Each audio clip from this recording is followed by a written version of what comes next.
네피림 시대죠. 사람의 죄악이 세상에 가득함으로 생각하는 모든 행동, 계획이 악함을 하나님이 보셨다. 모든 사람입니다. 우리도 예외가 아닙니다. 모든 사람입니다. 하나님 떠나 있는 모든 인간은 전적 타락입니다. 악할 수밖에 없습니다. 하나님 안에 있는 사람도 끊임없이 사단의 유혹으로 죄를 지을 수 있다. 얼마나 무서운 일입니까? 자, 이 악함을 보시고 하나님이 어떻게 하죠? 물로 쓸어버립니다. 홍수로 쓸어버리죠. 더 이상 내가 지은 인간을 한탄하셨다는 거. 너무나 악하구나. 타락했지만 너무너무 악하구나. 다 쓸어버리고 노아 한 명만 남겨가지고 새로 시작했어요. 근데 또 악해. 그래서 누굴 보냈어요? 예수 그리스도. 물론 예수 그리스도가 오신 것은 인간이 창세기 3장의 그 범죄를 행한 그 다음에 바로 15절 약속해서 보내신 거긴 합니다만, 하나님은 아시는 거예요. 인간이 약하고 악한 존재인 것을. 언제든지 우리가 하나님을 부인할 수 있는 존재라는 것을 너무나 잘 알고 있습니다. 출애굽기 할 때 이스라엘 백성이 어땠죠? 하나님의 그 엄청난 능력 10가지 재앙으로 막 난리 났잖아요. 그 하나님을 체험하고도 이스라엘 백성 광야 가면서 하나님은 어디 있습니까? 왜 우리를 여기서 죽이려고 합니까? 끊임없이 불신앙한 그 존재들이 인간입니다. 그게 보통 인간이에요. 전적 타락입니다.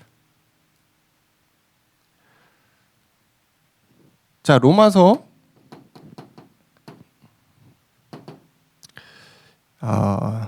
3장 10절을 보시면은 의인은 없다. 하나도 없다. 라는 구절이 나오죠. 10절이 10절이죠. 의인은 없나니 하나도 없다. 라는 그 구절이 있습니다. 하나님께 나아갈 만한 의를 행할 수 있는 존재는 없다라는 거예요. 그리고 나서 잘 알고 있는 구절이죠. 로마서 3장 23절 모든 사람이 죄를 범하였으면 하나님 영광에 이르지 못했다. 죄인이기 때문에 하나님께 나아갈 수 없다. 하나님의 영광에 이르지 못했다라는 건 인간에게는 불행이고요. 복의 그 통로가 끊어졌다라는 걸 얘기합니다. 그러니까 계속 타락하고 저주받고 범죄할 수밖에 없는 게 인간이었다라는 거예요. 인간에 대한 이해를 다시 하셔야 됩니다. 인간은 선한 존재가 아니에요. 하나님 없이는 인간은 연약할 뿐만 아니고 너무너무 악한 존재입니다.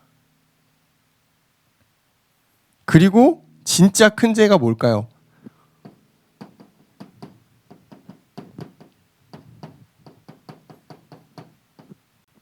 하나님과 함께 하지 못하게 된 것으로부터 온 모든 행동이 죄입니다. 물론 인간이 잘못했지만 하나님 떠나라고 그래서 떠났는데 왜 그게 죄가 됩니까? 창조 원리에서 벗어났기 때문에 그건 죄가 됩니다. 하나님과 함께하지 못하는 것 자체가 인간에는 가장 큰 죄예요. 왜? 거기서부터 모든 범죄가 시작되거든. 그럼 반대로 말하면 하나님과 함께하는 존재는 의의 길을 행할 수밖에 없다라는 겁니다. 자, 그 의의 길을 행하는 것을 우리가 신학적 용어로 성화라고 합니다. 예수 그리스도를 닮아간다는 거거든요. 하나님의 원하시는 그 삶의 방향으로 나아간다는 거거든요. 하나님 밖에 있는 사람은 절대 그 길을 갈 수가 없다라는 겁니다. 그래서 우리 인생에서 가장 중요한 게 뭐냐? 구원의 은혜입니다. 구원받는 것이 제일 중요합니다. 성경 아무리 많이 보고 예배 아무리 많이 참여하고 기도 빡세게 해도 여러분 내가 구원에 대한 확신과 은혜가 없으면 아무 의미 없습니다. 아무 의미가 없는 거예요. 그거는 하나님 여러분을 자녀로 인정하지 않는데 나 하나님 자녀 될래요? 말이 안 되잖아요. 그죠? 그냥 그 상태예요. 그냥 타락한 그 상태로 끝나는 거예요. 인생이. 나 혼자 착각하고 가는 거지. 인간은 그래서 하나님과 함께 해야 됩니다. 그래야 하나님이 원하시는 전도도 하고 선교도 하고 의의 길을 행할 수 있는 거예요. 제가 부른 게 아닌데 응답하네요.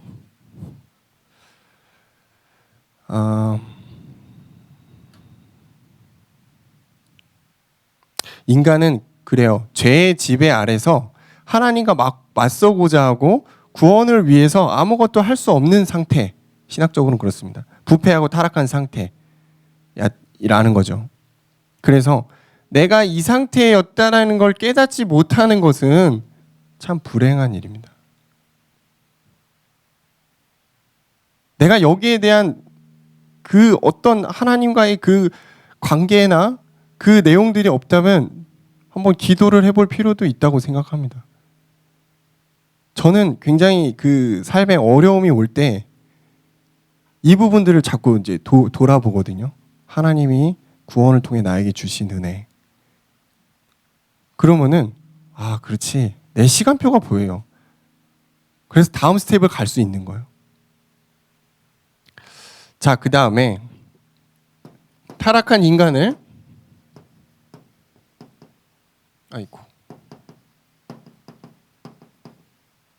어제 금요일 날인가요? 김무성 목사님 금요 예배 설교하실 때 간절함이라는 표현이 나왔거든요. 예배의 간절함, 복음에 대한 간절함. 그 간절함이 여러분을 은혜로 인도할 겁니다. 진짜요. 무조건적 선택이다. 전적으로 타락한 인간이기 때문에 어떤 걸 선택할 수가 없어요. 인간은. 그죠?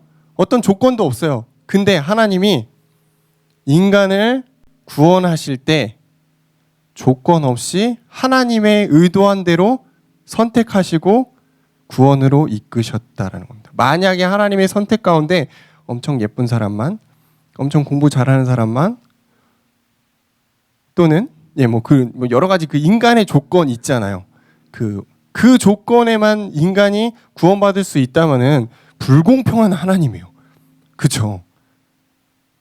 하나님에 대한 정의를 우린 바꿔야 돼. 근데 그게 아니고 하나님은 우리에게 그 어떠한 조건도 주지 않았어요. 딱 한 가지. 예수를 그리스도라고 고백한 자에게는 하나님의 자녀가 되는 권세를 주셨다. 어떠한 조건도 없어요. 믿음입니다. 하나님이 창세 전에 구원받을 자를 정하셨다. 조건. 근데 이 부분이 하나님의 선하시고 또 기뻐하신 뜻.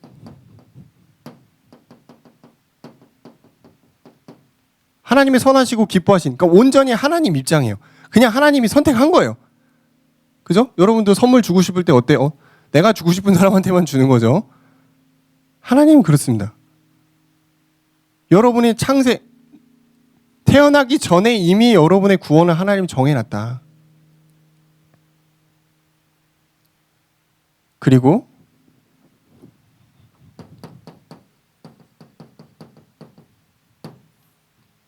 여러분에게 질문하지 않으셨죠.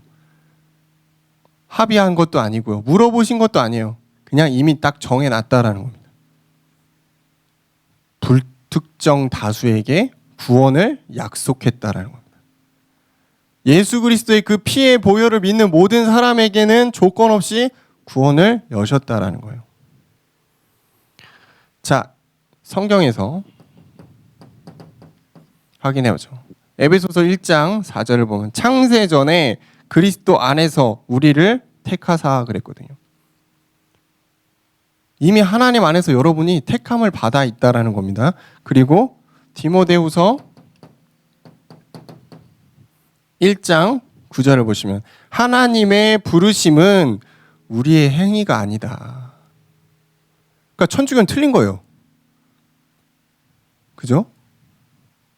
오직 자기의 뜻과 은혜대로 하셨다. 하나님의 뜻과 은혜대로 여러분을 부르셨다라는 겁니다. 구원은 그러니까 조건이 없어요. 예수를 믿는 믿음 딱 하나면 됩니다.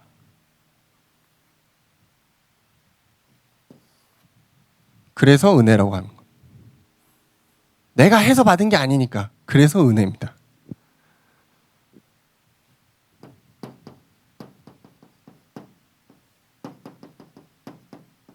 제한 속죄. 제한적으로 죄를 탕감해 주겠다는 거거든요. 이 속죄라는 뜻은 노예의 몸값을 지불하고 노예를 자유롭게 풀어준다라는 이 고대어에서 나온 내용입니다.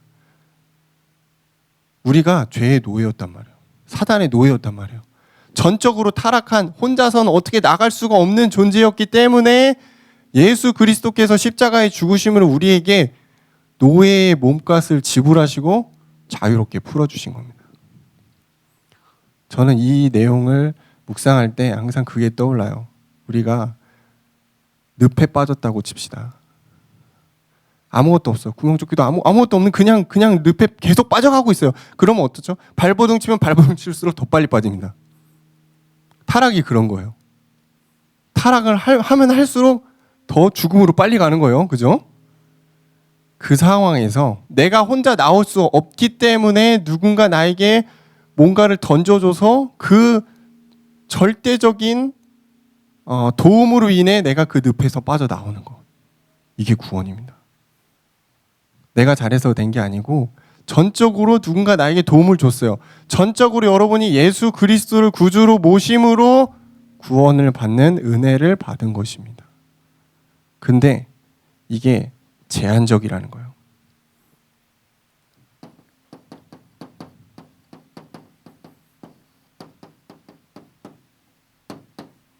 성경에서 이 부분을 좀 확인하겠습니다. 자, 이제 제한이라는 표현 안에는 요게 있어요. 하나님이 구원 주시기로 작정된 사람이 있다라는 거. 자, 요걸 가지고 이제 신학적으로 약간 좀 논쟁이 있습니다. 아니, 성경에서 모든 사람이라고 그랬는데 왜 또 하나님이 구원 주기로 작정된 자가 딱 있다고 하냐? 이게 이제 신학적 이제 알미니안과 이제 그 차이가 있는 부분인데요.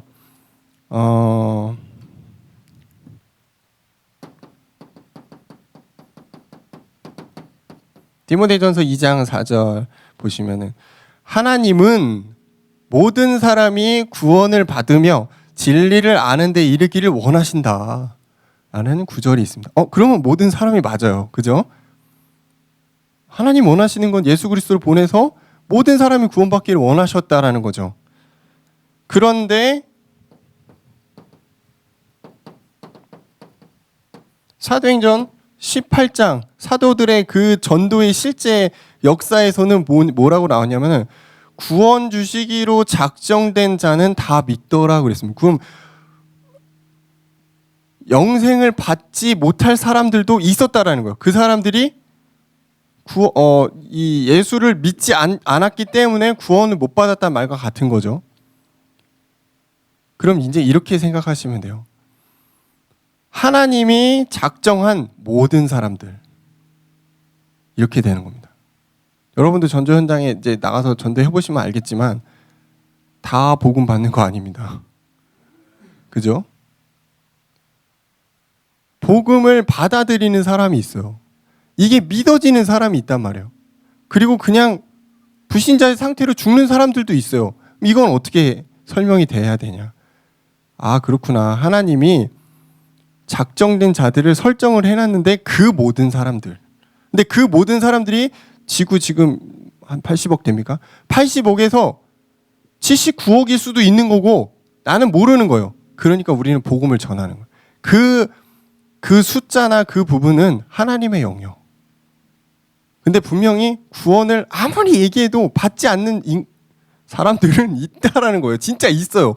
막 진짜 왜 아침부터 와서 재수없게 막 이런 사람들도 있고 박해하고 막 하는 사람들 있거든요.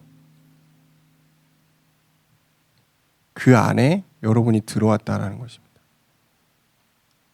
아, 내가 예수를 인격적으로 이해를 했어? 지식적으로 납득이 됐어? 그래서 여러분 구원받았고 은혜로 여러분이 영접한 게 절대 아닙니다. 하나님 미리 여러분이 구원받기로 작정된 자 안에 들어왔기 때문에 은혜를 주시고 깨닫게 하신 겁니다. 상식적으로 생각해 보세요. 여러분 성경이 이게 어떻게 예수 그리스도 여러분 봤어요? 여러분 하는 봤어요? 다 못 본 걸 지금 믿어지잖아요. 왜 믿어지지? 은혜입니다. 은혜예요. 은혜 말고는 설명할 수가 없다니까. 이 복음의 가치와 이 위대함이 불신자들에게는 진짜 어처구니 없는 거란 말이에요. 근데 나에게는, 복음을 깨달은 여러분에게는 어마어마한 가치, 그죠? 내 살아가는 삶의 원동력이고 나의 모든 그 모든 것이 은혜라는 것으로 함축되어서 나오는 거예요.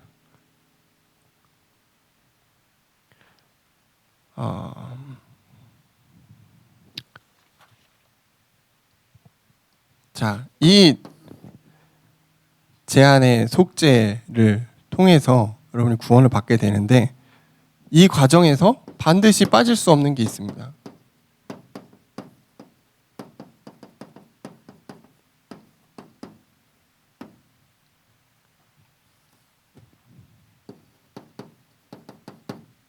불가항력적 은혜입니다. 내가 저항할 수 없는 수준의 뭐라 표현해야 될까요? 위에서부터 내려오는 어마어마한 초월적인 그 힘.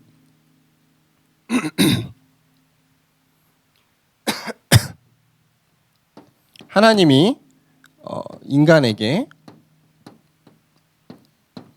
구원을 베푸실 때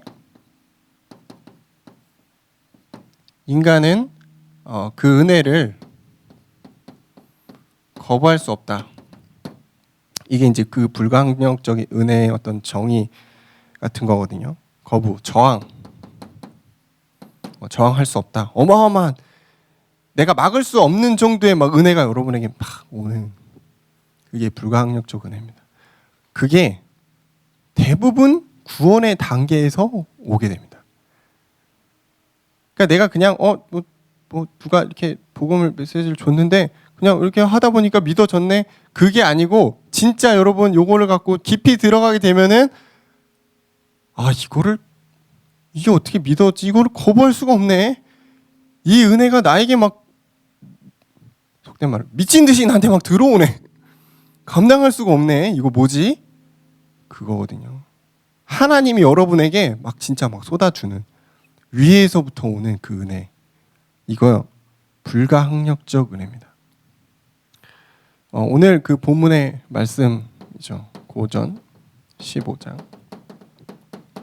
나의 다 된 것은 하나님의 은혜다. 다시 저로 가야겠네요.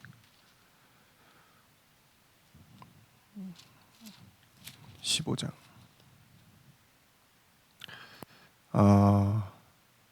내가 한 것이 아니요 나와 함께 하신 하나님의 은혜다. 다 은혜라는 거예요. 바울이 얼마나 대단한 사람입니까? 간증할 게 얼마나 많아요. 근데 다 그거 중요한 게 아니다. 진짜 중요한 거는 은혜다라는 겁니다. 그래서 우리가 은혜 받는 것보다 더 중요한 건 사실은 없어요. 은혜 받는 것에 여러분이 진짜 그 여러분의 온 정신을 다 쏟아 넣어야 됩니다. 그러면 그 은혜의 힘을 가지고 우리는 살아가는 거예요. 하나님의 은혜입니다. 하나님의 은혜. 불가항력적인 하나님의 은혜. 내가 구원을 받게 된 것, 지금 이렇게 살아가고 있는 것, 지금 나의 상황과 현실을 보면서 하나님의 은혜를 여러분 한번 생각해 보세요.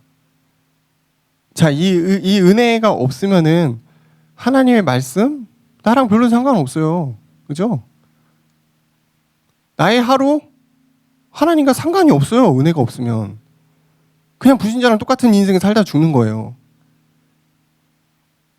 그렇게 가는 것입니다. 근데 은혜가 있는 사람은 모든 것을 하나님 중심으로 풀어가니까. 그렇기 때문에 이거예요. 나의 시간표를 확인하는 겁니다. 그리고 그 안에서 은혜를 발견하고 다음 스텝을 가는 것입니다. 자, 그러면은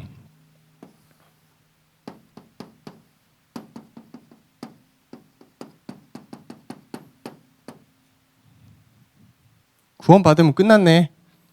이제 뭐 적당히 살면 되겠네. 그게 아니고요. 성도의 견인입니다. 여러분 구원 받았을 때 어떤 누가 오시죠? 성삼위 하나님이 여러분 안에 오십니다. 그 하나님이 구원받고 끝 이게 아니고 나의 남은 모든 인생을 인도해 가신다. 그게 성도의 견인입니다. 자, 성도는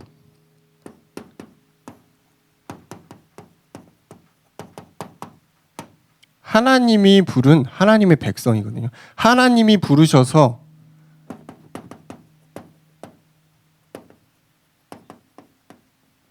예수 그리스도로 구원받은 자라는 거예요. 예수 그리스도를 통한 구원이 없이 막 교회만 왔다 갔다 이거를 성도라고 보긴 좀 어려워요. 그냥 교회라는 장소에 참석한 사람일 뿐인 거지. 그렇지만 내가 교회를 뭐 잘 못 갈 수도 있지만 내가 구원받은 것이 확실하다. 그럼 사람은 성도입니다. 근데 그 안에 성령이 계속 예배를 참여하게끔 하겠죠.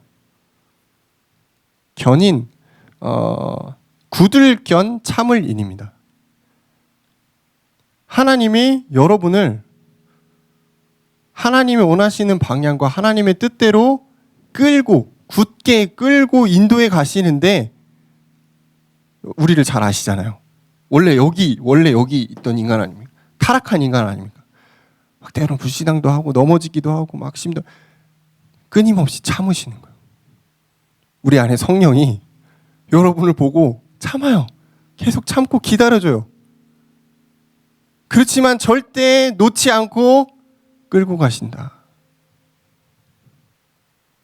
성도는 하나님의 능력으로 보존되어 죽는 날까지 자신의 신앙을 유지하고 구원의 은혜를 잃지 않는다.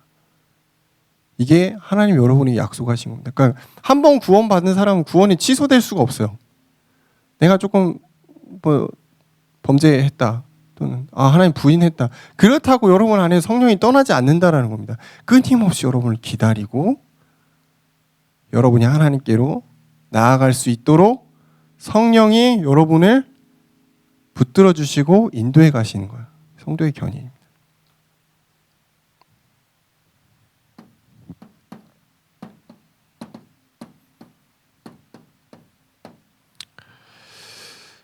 로마서 8장 38절에서 39절의 내용입니다.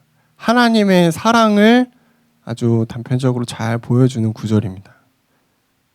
사망이나 생명이나 천사들이나 권세자들이나 현재일이나 장래일이나 능력이나 높음이나 깊음이나 같은 어떤 피조물이라도 우리를 우리 주 그리스도 안에 있는 하나님의 사랑에서 끊을 수 없느니라. 끊을 수가 없다. 성령이 여러분을 붙들고 있다라는 것입니다.